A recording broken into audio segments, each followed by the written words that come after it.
أعوذ بالله السميع العليم من الشيطان الرجيم. بسم الله الرحمن الرحيم. السلام عليكم ورحمة الله وبركاته.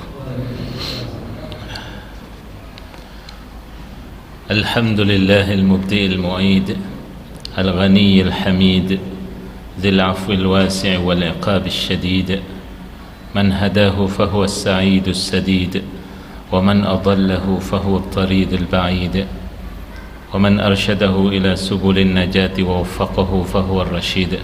أحمده سبحانه وهو أهل الحمد والتحميد، وأشكره والشكر لديه من أسباب المزيد، وأشهد أن لا إله إلا الله وحده لا شريك له ذو العرش المجيد والبطش الشديد، وأشهد أن محمدا عبده ورسوله أشار من أظلة السماء والأقلة البيد، صلى الله عليه وعلى آله وأصحابه من جميع العبيد. أما بعد. Bapak-bapak dan ibu serta saudara sekalian rahimakumullah, di malam ini dengan izin Allah tabaraka wa taala, setelah Idul Fitr 1443 Hijriah, kita di bulan Syawal ini kembali memulai lagi, meskipun kebanyakan biasanya mau memulai itu abot gitu ya. Karena subhanallah mungkin merasa Ramadan sudah maksimal. Nah, ini juga diantara pengamatan saya untuk catatan kita bersama, banyak orang fokusnya itu pada yang sunnah di bulan Ramadan, yaitu apa? Tarawih, salat capek-capek. Nah, pas salat wajibnya ada masjid pas imamnya pun pada saat subuh ketiduran. Nah, ini kan yang mana yang wajib? Yang tarawih apa yang subuh? Tarawih niatnya menghatamkan Al-Quran, tapi standar subuh, standar Nabi SAW apa itu? Yang dikategorikan para fuqaha itu tulal mufassal, ayat-ayat yang panjangnya itu ya, dalam penjelasan fuqaha dari surah Al-Hujurat sampai Al-Mursalat, itu ayat-ayat yang dibaca di subuh hari ya. Dalam riwayat dari surat Qaf sampai An-Nazi'at. Nah, ini kadang kita tarawihnya mau hatam pas subuh, wattini wazzaitun. Ini tidak tahu fikih. Nah, ini kendalanya kita di zaman sekarang ini, sebagaimana yang Nabi SAW isyaratkan apa? Kathurat qurra'uhum wa qallat fuqaha'uhum. Akan ada zaman, kata Nabi SAW, yang banyak para pembaca Al-Qur'annya, yakni antusias menghafal Al-Qur'an, tapi yang faham urusan hukum, nah itu sedikit.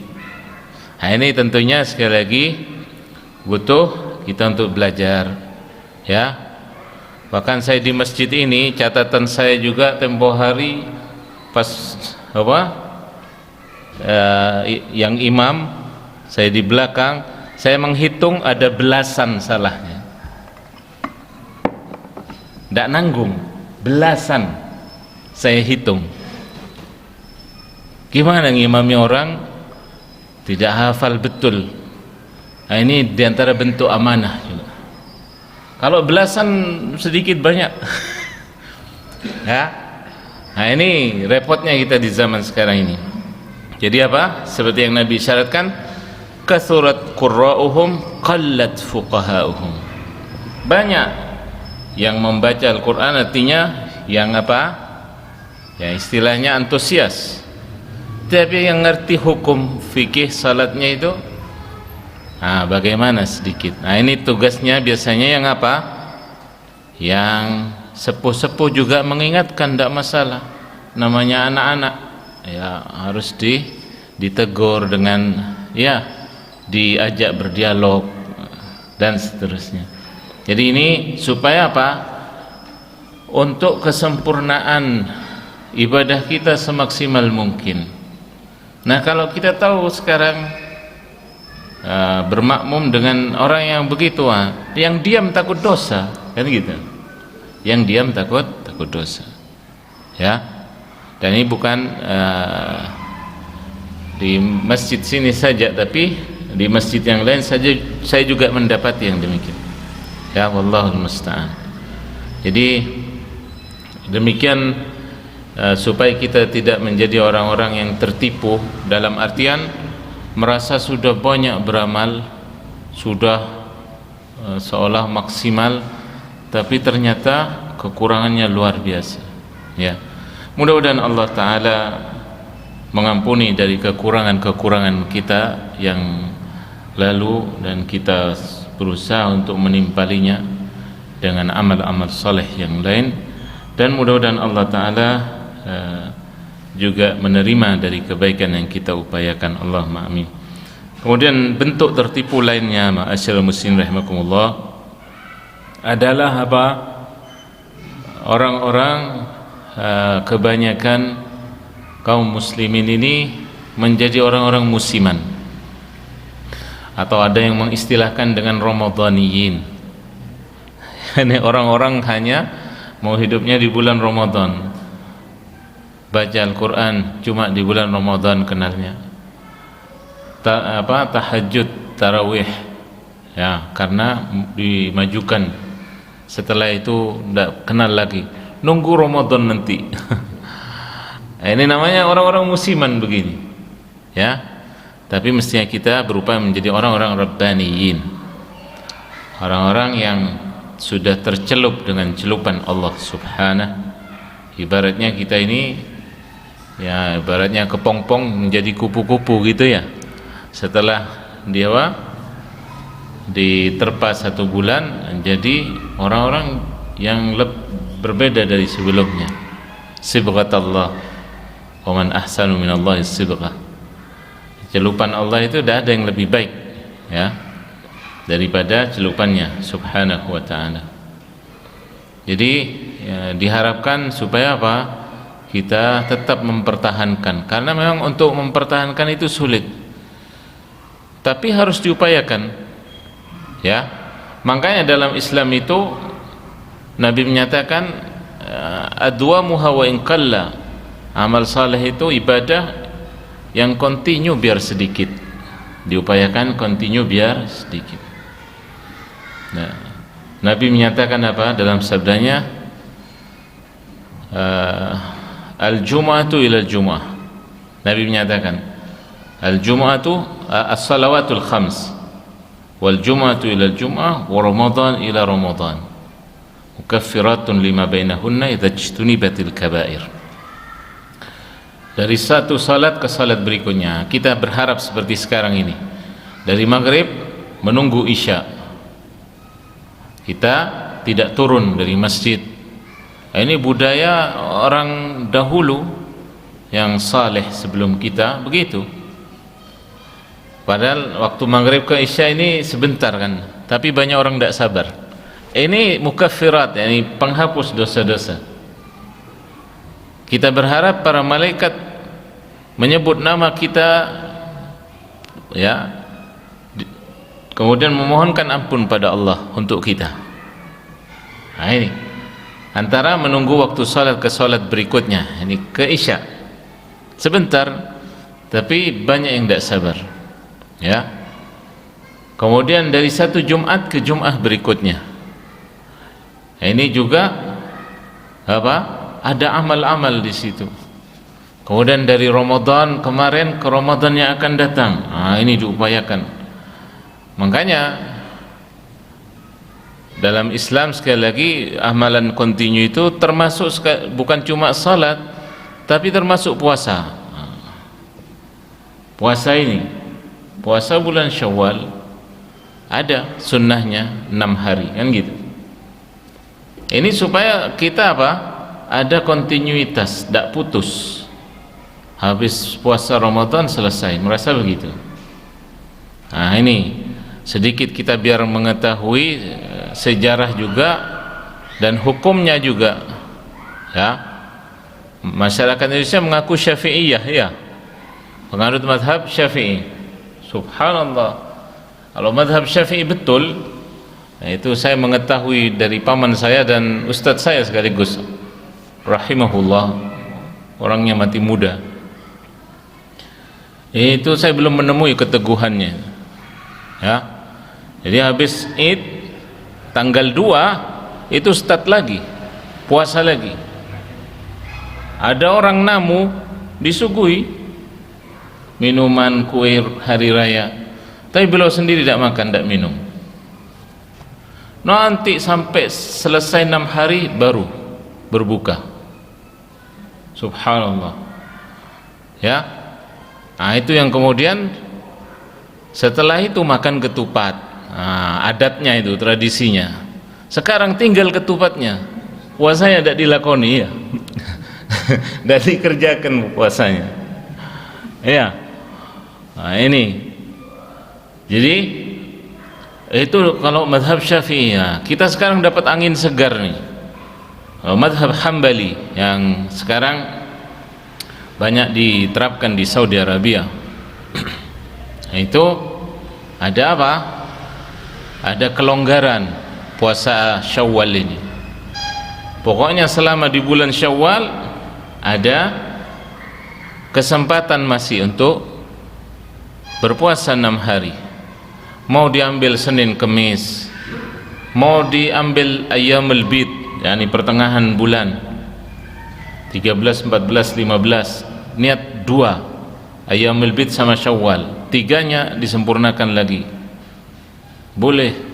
Selang hari boleh, yang penting jumlahnya 6. Maka ini diharapkan, ya, seperti yang Nabi SAW sabdakan, man shama ramadhana thumma atba'ahu sittan min Syawal faka'annama shama ad-dahr. Siapa yang puasa bulan Ramadan kemudian dilanjutkan 6 hari bulan Syawal, seolah puasa 1 tahun penuh. Nah, diharapkan begitu, ya. Jadi ini diantara apa? Diantara fikih Syawal lah, diharapkan kita berbekal juga di bulan Syawal ini, supaya apa? Tidak lantas apa? Lepas dari Ramadan, nanti seolah kuda lepas dari kandangnya.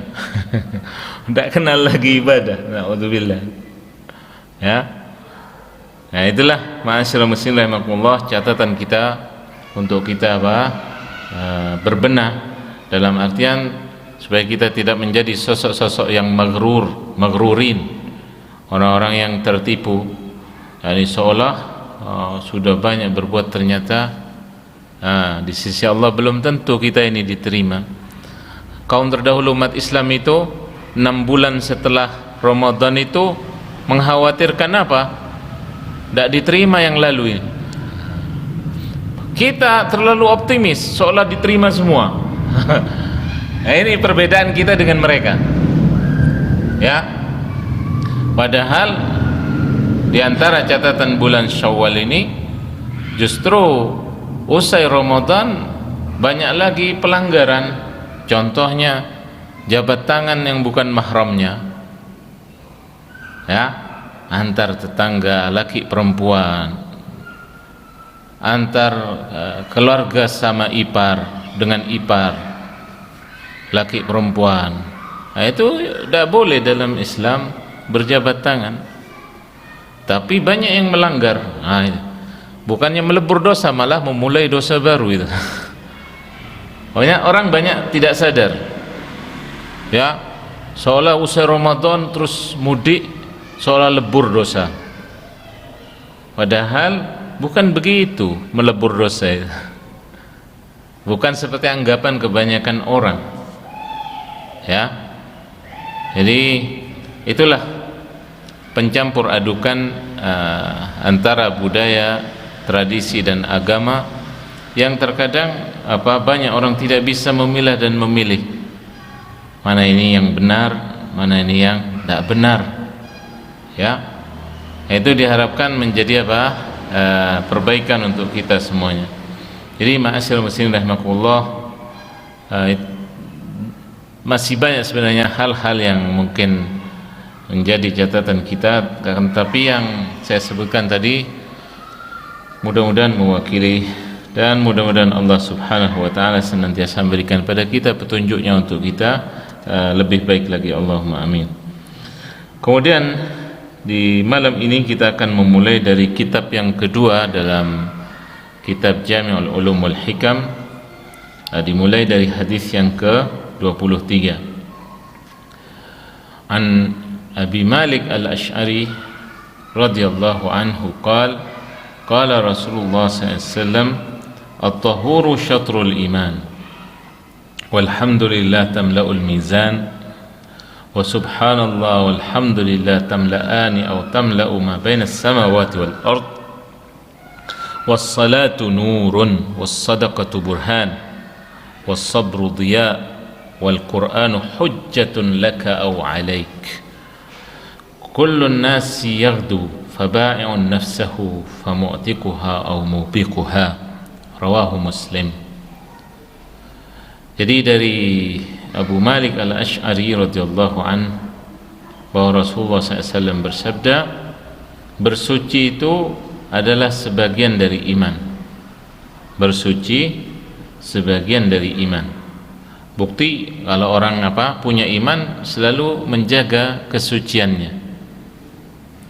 Kemudian kalimat alhamdulillah, yakni segala puji bagi Allah, itu adalah kalimat yang bisa memenuhi timbangan, yakni memberatkannya.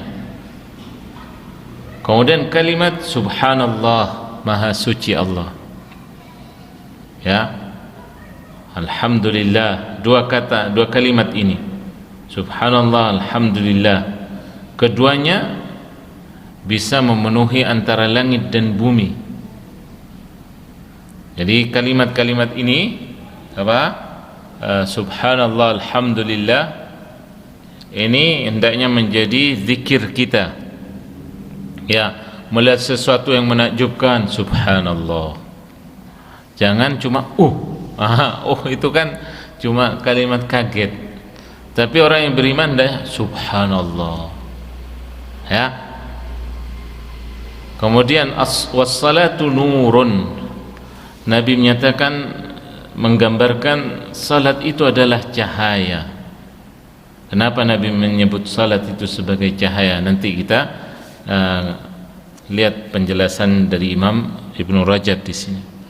Kemudian sedekah burhan. Yang namanya bersedekah itu adalah tanda bukti, ya, orang yang komitmen dengan agamanya, dengan Islamnya. Sedekah di sini banyak dimaknakan dengan zakat. Was-sabru dhiya. Ya. Tadi salat disifati nur. Sekarang sabar disifati dhiya. Ini kita harus jeli, dalam bahasa Arab itu ada dhiya, ada nur. Apa bedanya? Beda. Kalau nur, cahaya tadi salat, yakni cahaya nur itu agak redup. Agak redup. Orang Arab mengatakan nurul qamar, dhiya'us syams. Cahayanya bulan, kemudian ada cahaya matahari. Mana yang lebih kuat? Matahari. Allah Ta'ala mendesain cahaya bulan itu agak redup, cocok malam hari, biar manusia dan makhluk yang lainnya biar bisa terlelap tidur, istirahat. Sementara matahari dhiya, cahayanya itu kuat, menyengat. Kenapa? Karena siang hari itu memang cocoknya Allah Ta'ala menginginkan hambanya itu cari rezeki, jangan tidur. Makanya matahari disifati dhiya, cahayanya kuat, ngusir orang biar tidak malas, ya. Dan Nabi mensifati as-sabr dhiya, bersabar itu luar biasa, cahaya yang sinarnya luar biasa. Artinya apa? Sabar itu pahit memang. Sabar itu pahit. Kadang orang nelen nelen ludah, nahan kesabaran. Nah, ini biasanya yang jadi guru ya. Hadapi murid-murid, anak-anak yang bandel beling ini ya. Itu misalnya, itu sabar, butuh pada kesabaran yang luar biasa ya. Sabr murrun, sabar itu pahit ya. Tapi kata pepatah Arab, awaqibahu ahla minal asali. Kalau bisa bersabar itu nanti di masa yang akan datang akan mendapati apa? Manis melebihi madu yang akan dirasakan dari orang-orang yang sabar ya. Wal Quran, Al-Quran itu kata Nabi SAW bisa menjadi hujjatun lak. Kita belajar sedikit bahasa Arab lagi. Hujjatun lak, Al-Quran itu menjadi apa? Hujjatun lak, artinya maknanya yang akan membela kamu di hari kiamat. Au alaik, nah ini musibahnya. Al-Quran itu bisa menjadi musibah dalam artian apa? Yang akan menghujat kamu. Ini makna hujjatun lak, yakni memberi syafaat di sisi Allah, atau hujjatun alaik, atau yang akan memaki kamu, mencerca kamu pada hari kiamat. Nah, ini untuk ahli Al-Quran, orang-orang yang mau bergelut dengan Al-Quran. Ini minta maaf, nah, kita di zaman sekarang ini yang banyak motivasi, tidak pernah disampaikan ancaman. Anak-anak dilus biar ngafal Al-Quran, tapi tidak pernah dikasih tahu kalau kau nanti hafal Al-Quran tapi engkau tetap seperti mereka awam, kebanyakan orang, Al-Quran melaknat kau nanti hari kiamat. Yang saya maksud tadi, dan ini saya sampaikan di markas tahfidz atau yang lainnya, kita dinina bubukkan dengan misalnya motivasi hanya mendorong saja, nanti kalau sudah wisuda dikasih mahkota gitu ya. Diletakkan di kepala gitu ya. Tapi setelah itu bahayanya, bisa Al-Quran melaknat kamu pada hari kiamat. Kenapa? Dalam hadis banyak disebut ini. Kenapa? Kalau tadi hujjatun lak, Al-Quran itu menjadi menjadi yang akan membela kamu di hadapan Allah. Ya Allah, aku menahan orang ini dari tidur malamnya yang nyenyak. Dia membacaku. Dia sampai apa? Terkantuk-kantuk membacaku. Hanya untuk membaca firman-Mu.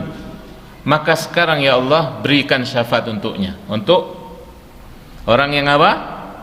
Yang bergelut dengan Al-Quran, menghafal Al-Quran, dan yang berusaha menghafalnya. Jadi apa? Syafaat, hujjatun lak, menjadi pembela. Tapi sebaliknya hujjatun alaik, Al-Quran itu menjadi apa? Yang akan menuntut kamu. Hujjatun alaik ini apa? Menuntut kamu. Ya Allah, Al-Quran akan menjadi saksi. Orang ini hafal Al-Quran, tapi kalau malam hari dia menjadi bangkai, sama seperti kebanyakan orang tidur di malam hari. Ya, dan ini subhanallah saya mendapatinya di zaman sekarang. Orang masya Allah seolah terpesona dengan dia karena katanya hafal Al-Quran, tapi bangun subuh tidak bisa. Wallah saya mendapati bangun subuh tidak bisa. Hafal Al-Quran katanya, tapi dalam benak saya bertanya-tanya, masa orang hafal Al-Quran begitu tidak bisa bangun subuh? Ya karena itu tadi, dari kecil hanya motivasi saja, tidak pernah disampaikan ancaman ini. bahwa orang yang hafal Al-Quran kalau cuma dibuat gengsi supaya ingin dihormati orang, supaya orang-orang salut, takjub padanya, ini ancamannya. Bahkan dalam hadis riwayat Muslim, Nabi menyatakan menjadi awwalu man yus'aru bihin nar, di antara 3 yang akan menjadi bahan baku neraka. Ya, seorang yang belajar ilmu agama ingin dikatakan sebagai alim, atau orang yang belajar Al-Quran yang dikatakan sebagai qari'ul Quran, hafizul Quran, sebagai pembaca ulung, suaranya bagus dan seterusnya. Atau yang kedua, orang yang banyak berinfak, ingin dikatakan jawad, orang yang dermawan. Nah, ini bahayanya. Ya, tadi alim, ingin dikatakan alim atau qari, ingin dikatakan jawad, ingin dikatakan yang ketiga mujahid, ingin dikatakan sebagai orang yang senang berjihad, orang yang bahasanya mungkin sekarang pejuang. Ketiga-tiganya pada hari kiamat datang menghadap Allah, dikatakan kadzabta. Semuanya ketika menghadap pada Allah, 3-tiganya atau 4 ini dinyatakan oleh Allah kadzabta. Allah mengetahui hati hamba. Engkau bohong, engkau belajar agama supaya dikatakan alim, supaya engkau berbicara di hadapan orang-orang mendengarkan kamu misalnya, atau bahasa sekarangnya kan ingin viral gitu ya. Biasanya subhanallah, saya mengamati mereka yang viral itu biasanya sebentar. Artinya ya pada saatnya meledak, nanti tidak ada. Mau kabar, mau itu ustadz, mau itu apalah penyanyi atau semuanya begitu. Hampir sama, naudzubillah, kita ini sekarang yang dikhawatirkan ini. Ya, kalau yang mengejar ketenaran biasanya sebentar. Wallah, saya mengamati ini dari saya sejak SMP. Dulu di tempat kami itu ada mungkin kiai yang viral gitu ya. Kalau zaman sekarang, padahal belum zamannya HP, era 80-an. Tapi begitu melejit ke atas namanya, dapat 2-3 bulan, kemana sudah? Habis, ditelan bumi. Wallahu ta'ala alam. Ya, jadi ini ma'asyiral muslimin rahimakumullah, bahaya sekali. Al-Quran hujjatun lak au alaik. Ya, karena itu tadi. Jadi dalam Islam itu Nabi SAW disifati oleh Allah, inna arsalnaka syahidan wa mubasyiran wa nadhira. Kami utus engkau Muhammad sebagai pemberi kabar gembira dan pemberi ancaman. Baina yaday sa'ah, dalam riwayat hadis, yakni menjelang kiamat. Bashir wa nadhir, ngasih kabar gembira juga diikuti dengan ancamannya. Dalam Islam ada targhib, ada tarhib, ada motivasi, ada ancaman. Bahkan ini nama sebuah kitab, At-Targhib wa Tarhib. Jangan kita ibaratnya hanya tarhib saja, motivasi saja, akhirnya ibaratnya bau miring sebelah ya. Ya, yang sini tidak pernah diotak-atik, keliru, bukan begitu Islam. Ya, ada targhib, ada motivasi, ada tarhib, ada ancaman. Nah, ini sekali lagi masalah masalah bergelut dengan Al-Quran ini antara bahaya dan antara kemuliaan, antara kemuliaan dan ancaman. Ya, jangan hanya motivasi saja. Makanya subhanallah, sampai saya begitu dalam tanda kutip meneliti masalah ini secara diam-diam gitu ya. Subhanallah, makanya dikatakan siapa dulu itu misionaris, para kaum misionaris orientalis, dalam tanda kutip mereka katanya hafal Al-Quran. Kok bisa? Padahal orientalis ini kan belajar Islam untuk merusak Islam. Mereka hafal Al-Quran padahal tidak beriman dengan Al-Quran, tapi bisa hafal. Makanya ngelihat hafal Al-Quran tapi main-main gitu ya. Tadi tidak bisa bangun subuh, terus banyak di lapangan futsal wala bola, terus ini kapan murojaahnya. Sampai saya mendapati ada masjid yang anak-anak yang baru selesai setoran itu kalau Ramadan disuruh ngimami, kemudian bilang minta disewakan lapangan futsal. Dituruti sama takmirnya, subhanallah. Ya pas ngimami salahan lo ndak murojaah.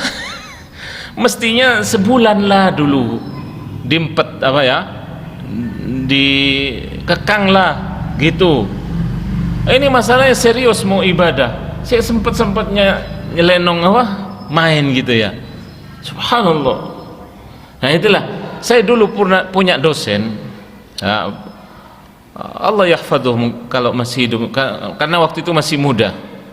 Beliau ini dari Mesir, subhanallah. Waktu itu ngajak kami pas liburan main bola, subhanallah kok pintar sekali. Begitu kami tanya ke Ustadz gimana, subhanallah, beliau menjawab apa? Saya dulu masuk timnas Mesir, masuk tim nasional Mesir, tapi begitu ayah saya mengatakan, ya waladi anta hafizul Quran tal'ab ma'an nas, wahai anakku, kau ini hafal Al-Quran, masa kau ada di lapangan kayak orang awam? Begitu dengar ayah saya bilang gitu, saya langsung gantung sepatu. Terus saya kemudian serius ini, sampai akhirnya diutus dari Mesir menjadi dosen di Libya waktu itu. Subhanallah, kalimat yang terukir di benak saya meskipun sudah likuran tahun yang lalu sudah. Ya. Jadi ini loh yang tidak ada pada anak-anak sekarang, masalah kayak gini, bukan main-main Al-Quran ini. Mau seperti orang awam, ada orang mungkin maunya mungkin mau istilahnya berbaur gitu ya. Bukan urusan berbaurnya, bukan, tapi memang Allah Ta'ala ngasih gitu.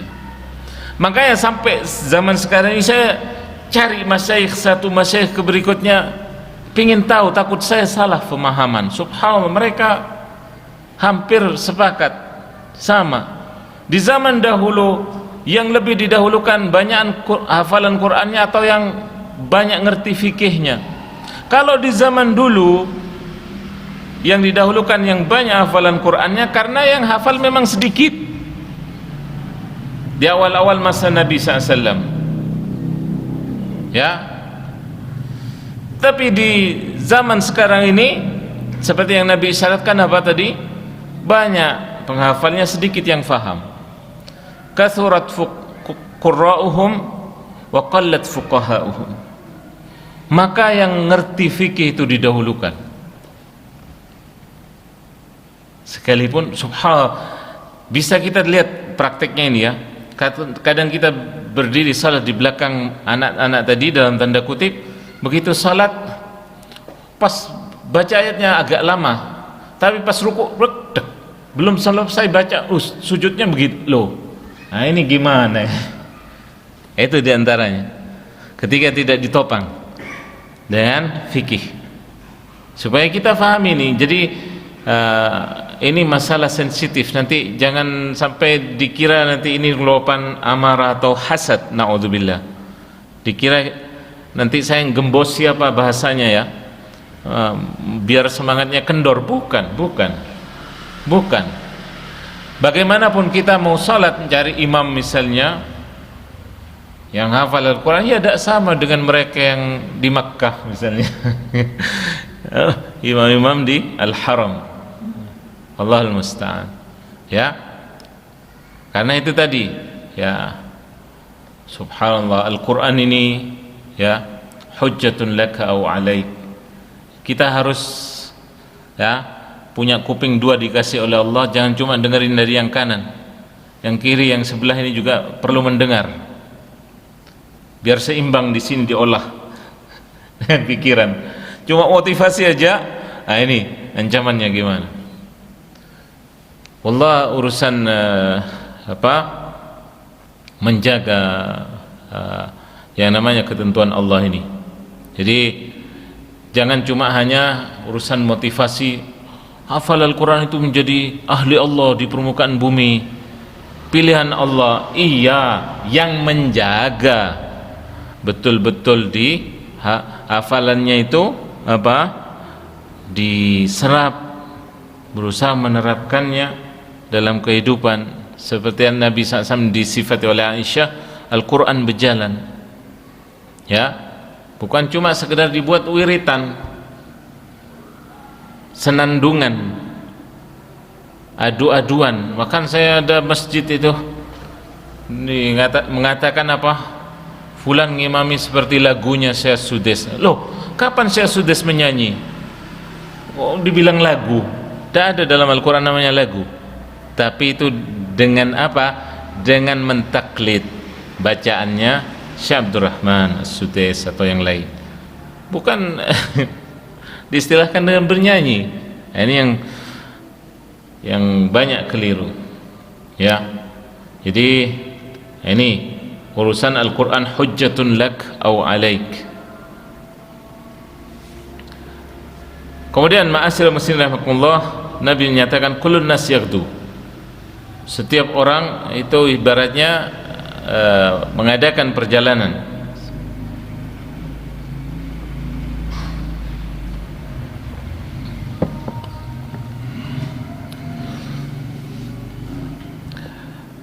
Ada dari manusia, kata Nabi, bai'un nafsah, dia menjual dirinya, yakni kepada Allah Subhanahu. Dia persembahkan jiwa raganya dalam agama ini untuk di jalan Allah Ta'ala. Ada juga orang yang disifat ini ingin membebaskan dirinya, ada yang na'udzubillah mencelakakan dirinya. Ini lebih bahaya.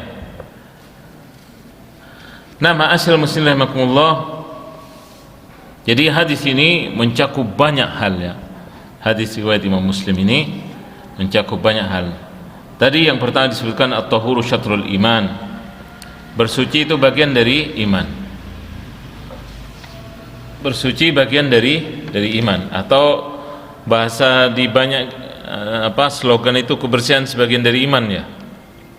Ini celupan atau ibaratnya iktibas dari hadis ini. Pernah saya sebutkan cerita tentang orang Amerika yang masuk Islam itu karena wudu. Belum, ya? Jadi ceritanya ada seorang dai dari Mesir bernama Syekh Muhammad Hassan ke mana? Ke Amerika, ke Islamic Center. Kemudian ada, pas beliau menyampaikan ceramah begini, ada satu orang Suria bawa orang Amerika. Kemudian mengatakan, lau samah, permisi Syekh, katanya ini orang mau masuk Islam. Nah, Syekhnya ini gembira tapi disembunyikan. Tanya, ada apa kamu mau masuk Islam? Keadaan umat Islam begini. Ada cerita yang melatar belakangi saya kenapa ingin masuk Islam, kata orang Amerika, ya.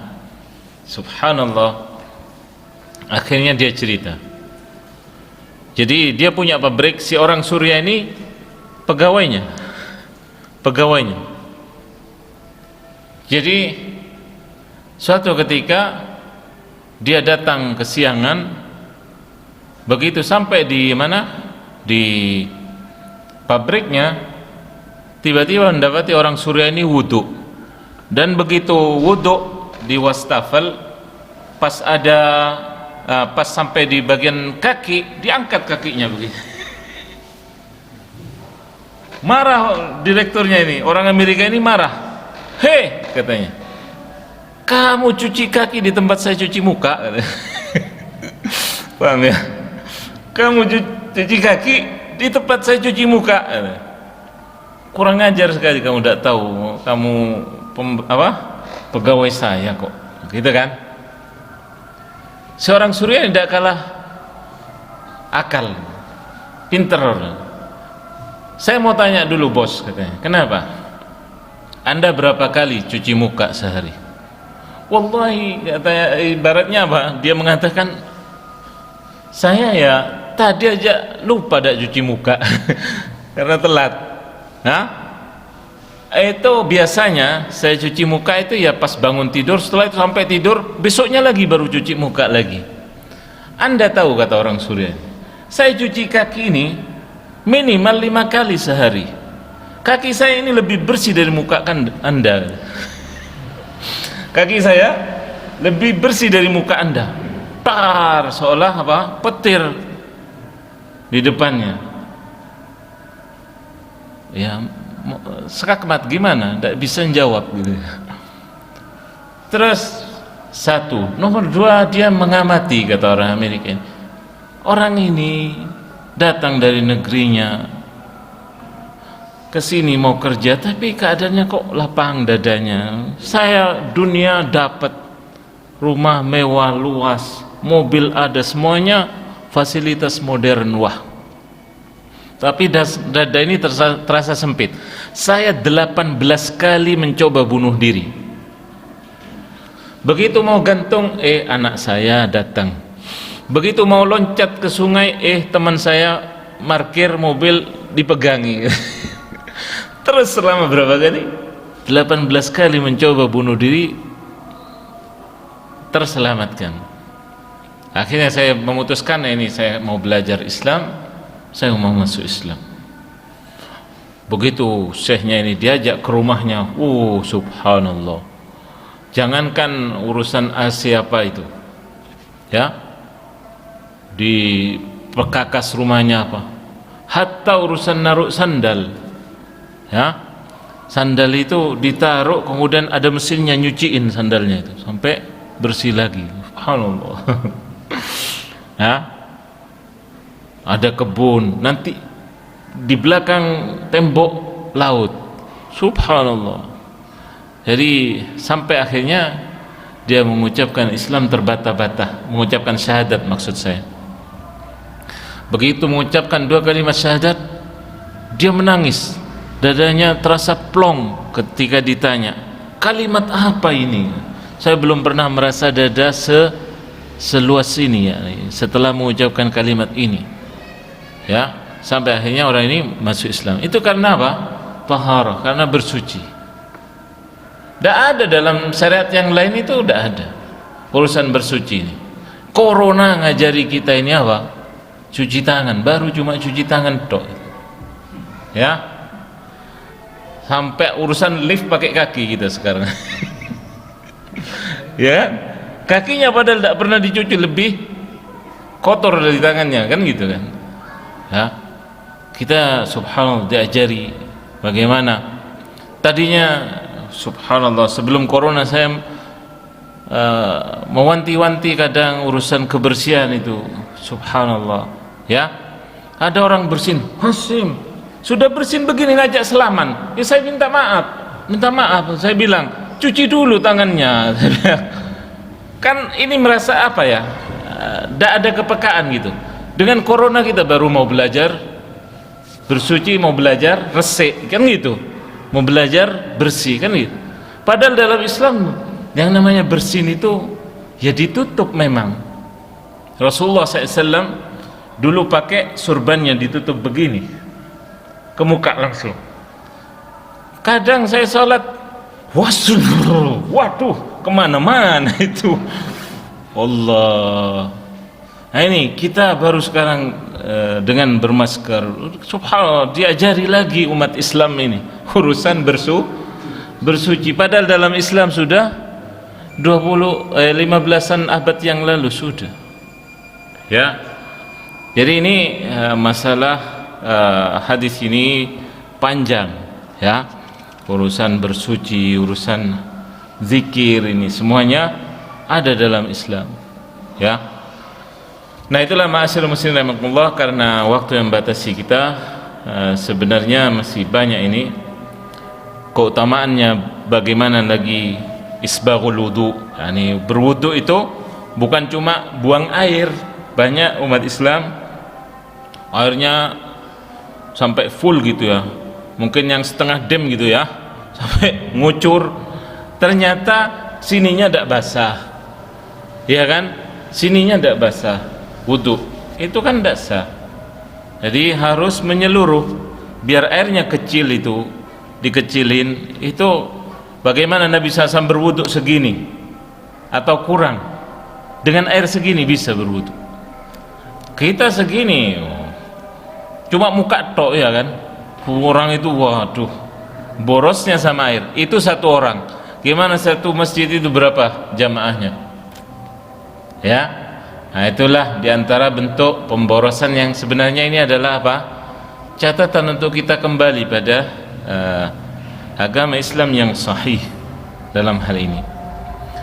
Baik, jadi masih banyak kekurangan kiranya untuk hadis ini. Mudah-mudahan Allah Subhanahu wa taala memberikan kesempatan kita untuk menyempurnakannya di pertemuan yang akan datang.